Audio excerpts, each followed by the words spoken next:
Maharashtra veg रेसिपीजमध्ये मी नेहा तुमच्या सर्वांचं मनापासून स्वागत करते। आणि आज आपण करणार आहोत आवळ्याची कँडी किंवा आवळ्याची गोळी।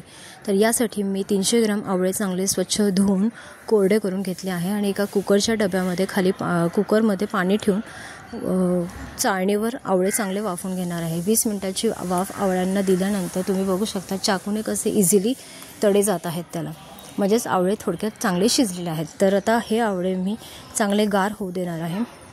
गार झाल्यानंतर आवळ्याच्या पाकळ्या आपल्याला सोलून घ्यायच्या आहेत, त्या मोकळ्या करायच्या आहेत। तर अशा प्रकारे मी आवळ्याच्या सर्व पाकळ्या मोकळ्या करून घेणार आहेत।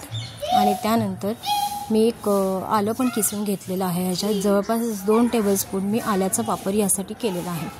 तर आता मिक्सरला आपल्याला ही आवळ्याची पेस्ट करतानाच आपण आलं टाकून घेणार आहोत याच्यामध्ये।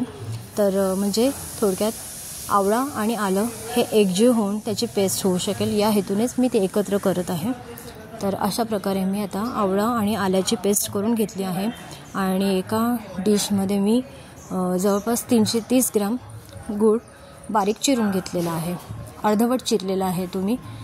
तर आता मी एका कढईमध्ये 3 टेबलस्पून तूप घेऊन, साजूक तुपाचा वापर मी यासाठी केलेला आहे। तर तूप घेऊन मी आवळ्याची जी पेस्ट आहे आपण केलेली ती चांगली परतवून घेणार आहे।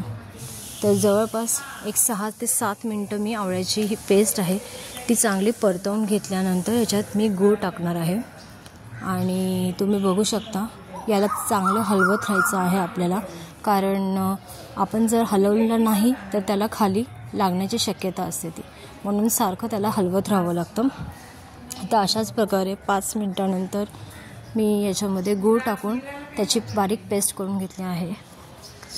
पेस्ट इन द सेन्स गूळ मेल्ट करून घेतलेला आहे। तर बघू शकता तुम्ही अशा प्रकारे आपल्याला सर्व गूळ जो आहे त्याचा गुळाचा पाक करून घ्यायचा आहे। आणि गुळाचा पाक करताना ह्याच्यामध्ये मी 1 टेबलस्पून मिठाचा वापर केलेला आहे। मिठाचा वापर ॲज अ प्रिझर्वेटिव्ह म्हणून मी केलेला आहे, कारण मीठ टाकल्याने आवळा कुठेही खराब होत नाही, तो टिकण्यास मदत होते। तर अशा प्रकारे आता माझी पेस्ट पूर्णपणे तयार आहे। आणि आता मी एका कुकरच्या भांड्यामध्ये किंवा एका ताटामध्ये थोडासा तुपाचा हात आपल्याला लावून घ्यायचा आहे त्याला। आणि आपलं जे ते मिक्सचर आहे जे आपण शिजवून घेतलं आहे ते शिजवून ते थंड करायला ठेवणार आहे।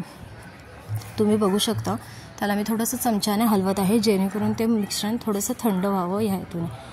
तर आता माझं मिश्रण पूर्णपणे थंड झाल्यानंतर मी असे गोळे करून घेणार आहे त्याचे। तर आणि हे साखरेचं पिठी साखर होती, त्या पिठी साखरेच्या मध्ये हे जे गोळे केलेले आहेत आवळ्याचे ते मी आता घोळवून घेणार आहे। तर अशा प्रकारे मी आता सगळे गोळे छोटे छोटे केलेले ते घोळवून घेणार आहे पिठी साखरेमध्ये, जेणेकरून ते एकमेकांना चिटकू नयेत, या हेतूनेच आपण पिठी साखरात ते रोवून घेणार आहोत। तर अशा प्रकारे मी सगळे माझे गोळे तयार झालेले आहेत। तर हे जे पिठी साखरेमध्ये आपण रोवलेले गोळे आहेत त्याला एक्सेस जी पिठी साखर लागलेली आहे तर ती आता मी काढून घेणार आहे। तर तुमच्याकडे जी चाळणी असेल ती वापरू शकता यासाठी। माझ्याकडे ही चाळणी होती, तर या चाळणीचा वापर मी यासाठी केलेला आहे। तर अशा प्रकारे मी जी जास्तीची पिठी साखर आहे ती यातून काढून घेणार आहे चाळून। तर अशा प्रकारे माझी आवळ्याची कँडी तयार आहे। तुम्हाला माझी ही आवळ्याची कँडी कशी वाटली ते मला कमेंट करून नक्की सांगा। आणि तुम्ही पण एकदा ट्राय करून बघा, ही कँडी नक्कीच आवडेल। ही आपण जशी चिंचेची गोळी असते त्याचप्रमाणे ही पण गोळी लागते, आवळ्याची गोळी। आणि एक तुकडा जरी आपण आवळ्याचा या गोळीचा घेतला नेहमी तरीही शरीराला उपायकारकच आहे, याने कुठलाही हानिकारक असं तोटा आपला होणारा नाही आहे। तर तुम्ही ही रेसिपी करून पहा आणि मला कमेंट करून नक्की सांगा। माझी रेसिपी आवडली असेल तर शेअर करा, लाईक करा, सबस्क्राईब करा। थँक्यू।